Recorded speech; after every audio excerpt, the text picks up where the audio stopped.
This just in, Elon is proposing to rename the state of Texas, and we've got it for you here first. I'm David, here with my colleague Lee Abraham, local Austin real estate experts, and we're going to dive into what's going on with technology here in Central Texas. So, renaming it to Texla. Yeah, people think of us as real estate experts, and rightly so, but occasionally we're newsbreakers, David. This is fresh news. We're breaking the story. In the report that is not widely circulated, but we had an opportunity to preview it, Musk is citing. Compose yourself, Lee.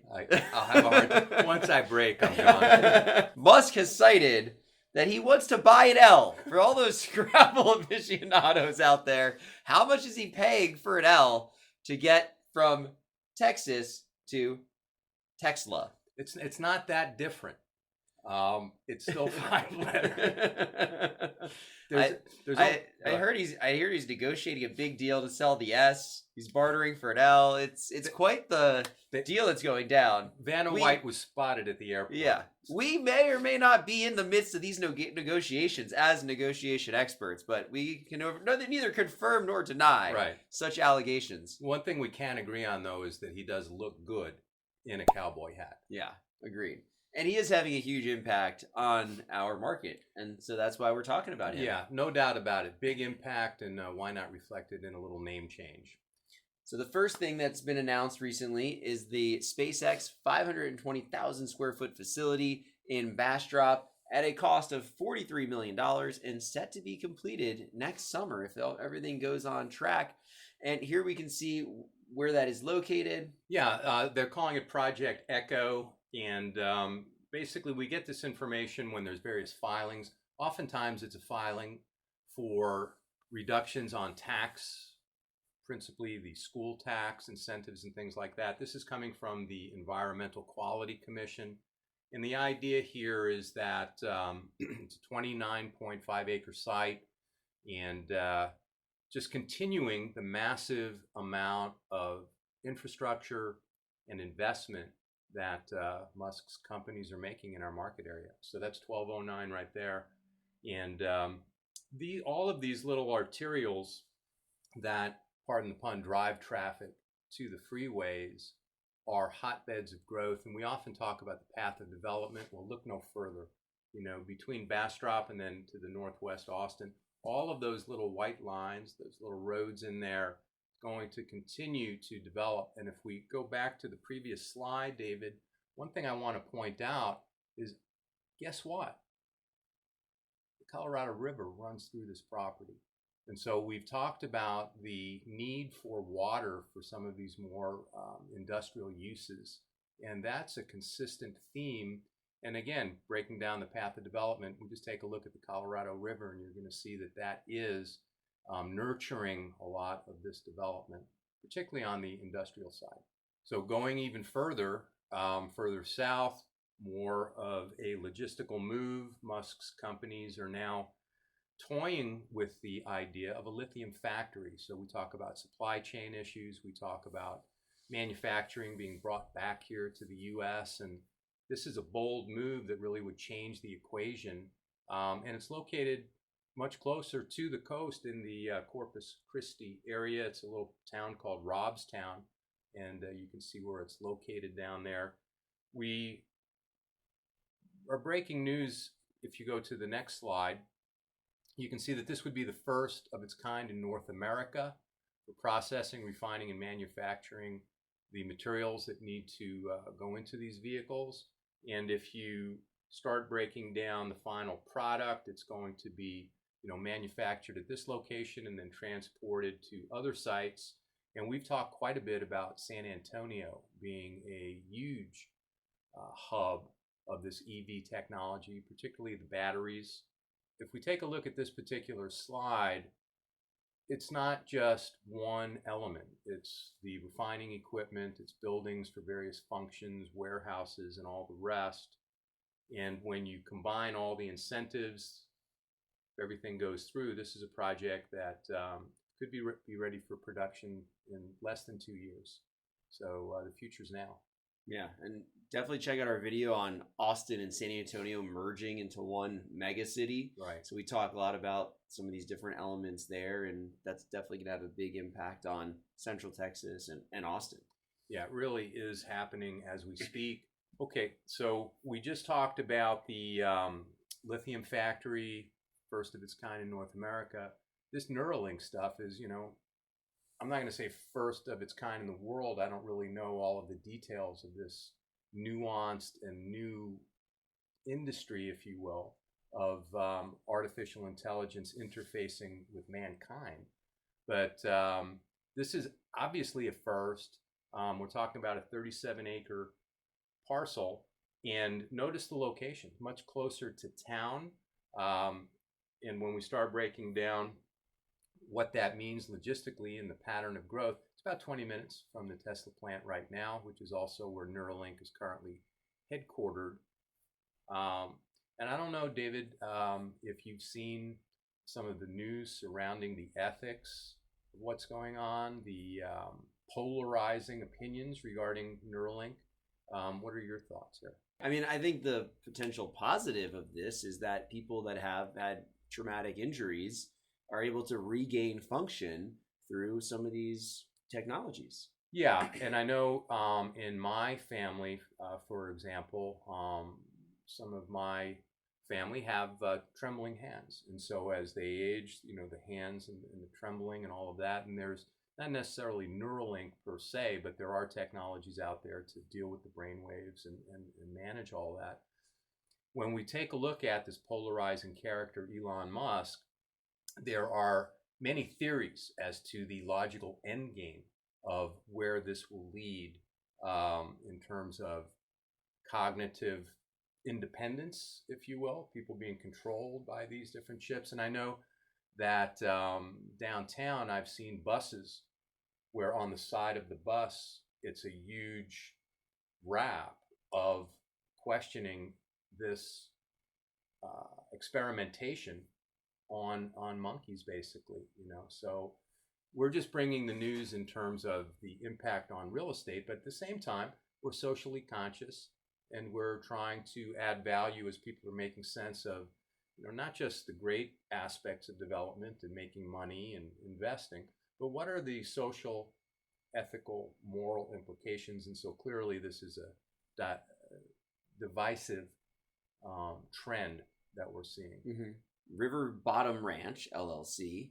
If you know the meaning of that, please comment below, because obviously Elon and his team have some fun way to name these different entities. They are looking at potentially a 78,000 square foot building, which will be office and warehouse. Yeah, and on that note, getting feedback from anybody out there that has inside information, I'd like to know a little bit about the concept of this particular logo. I find it kind of intriguing on exactly what they're conveying with this very kind of dynamic, simple logo. And obviously there's some meaning to it, and I'd like to learn more. So transitioning now from Elon Musk's impact, we're just going to continue the theme a little bit about robotics. So we've been talking specifically about EV automobiles. We've been talking about more advanced Neuralink stuff, kind of sci-fi. Well, Star Wars is here, and the robotics hub that's developing in the Austin area is very real. There was some recent news. NASA has recently agreed to work with Apptronik, which is an Austin-based robotics firm for the next generation, David, of robots. And so, I have a nephew who at one time was the #1 defensive robot programmer in the world. Wow. He was in high school robotics competitions. So I know a little bit about this. It's really exciting stuff.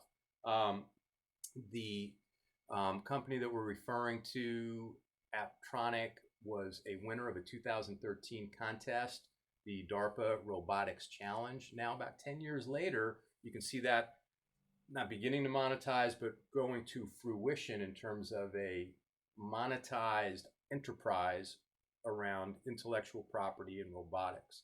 So what they're talking about is the next generation. It's the Apollo generation of robots, and we're talking about a wide range of activities that you normally wouldn't associate with a robot. And so what does that break down to? They're talking about logistical work. And so we've referenced logistics as being one of the key things going forward, moving people and objects from place to place, everything from the supply chain to inbound migration for real estate purposes, people moving for jobs and getting things moved from people and products from place to place. These robots are targeted towards the logistics industry, including warehouses, energy work, inspections, and you know what? The military influence on Austin is often overlooked. You've pointed out many times the key role that the military has played here even recently by bringing jobs and infrastructure to our community. We've done some deep work research on some of the venture fund firms. Where are they investing their money? And a lot of it is in logistics, moving things around, but also data visualization is huge, and robotics. So as we put these various pieces together, it's not just the Elon Musk factor, it's not just automobiles, but one of the real recession-proof industries, which is the military, is a big player here. And my prediction is that that will become at the forefront of getting this next generation of robots into use, into the mix, and then it'll get into a more residential societal application going from there. Another Austin-based company in robotics is Diligent. They just launched their next generation robot dubbed Moxie, and they're really focusing on the healthcare industry where they can gather supplies, deliver items to the lab. They're currently expanding. They just raised $30 million, bringing their total funding to $50 million. So a lot going on with robotics and technology in the Austin area. Our man Elon leading the charge. And if you didn't catch it, we were totally kidding about the Texla thing. Maybe you caught us laughing. Maybe we didn't include that in the edit. We like to have fun with this stuff, but hey, what do you think? Should we rename it to Texla? Maybe while we're doing that, let's just secede from the union. Let's become our own country called Texla. Elon Musk can be our president of the country, and we'll be off. You're getting a little carried away, dude. If you would be pro that plan, go ahead and comment below. Yeah. It's funny being here. People outside of Texas will be like, "Oh, I heard you guys want to succeed." Secede, but that never gets talked about. Like, I don't hear my friends or anybody I know talking about it. So, but if you were into that idea, comment below. Well, we're trying to have fun where we find it, but the bottom line is we're bringing this information because it's really, really important if you're going to be investing in this market area. Bottom line is that these industries are pure growth, huge profit margins once they take off, and they're on the right side of technology. So what do I mean by that? For example, with Diligence hospital robot function, all of the jobs that have to do with running those supplies, with getting those prescriptions and moving those around, those are going by way of robots. So if you're in that field, that's the wrong side of technology. You want to be on the right side of technology, whether it's investing in these companies or focusing on areas where you're not going to be eliminated by robots is really something to think about. And it's actually not in the future. It's here now. If you're planning, young people planning your career, keep in mind some of these different changes that are happening, and can you position yourself to be on the right side of technology so that your future benefits rather than being on the wrong side where you're out of a job and all of that. Right. So which is going into engineering, sciences, things that are building these types of technology, and which I think what you're saying is they're being built here in Austin. Yes. And so Austin's on the right side. Correct. Whereas even though we do have healthcare workers, maybe there's some runner in a hospital that role won't be needed anymore. But at least we're bringing net jobs to Austin because we're building these things and designing them here. But if you're in some other part of the country, maybe you're in the Midwest where they're not designing this stuff, and then the jobs are just disappearing, you're on the wrong side, I think. Correct. Is what you're saying. Absolutely. And I think always the important thing here is that these are massive investments that these companies, these leaders like Elon have a long vision, time horizon they're looking at. And so I think buyers in the market often, if you're looking at, okay, what am I doing? How does this affect my decision right now to buy or sell real estate? It's looking at, okay, what's going to happen in the next year, which is relevant maybe, but I think what's really more relevant is what's going to be happening in 5 and 10 years and looking out. And so if you're a buyer, knowing like, okay, now it's a good time to buy.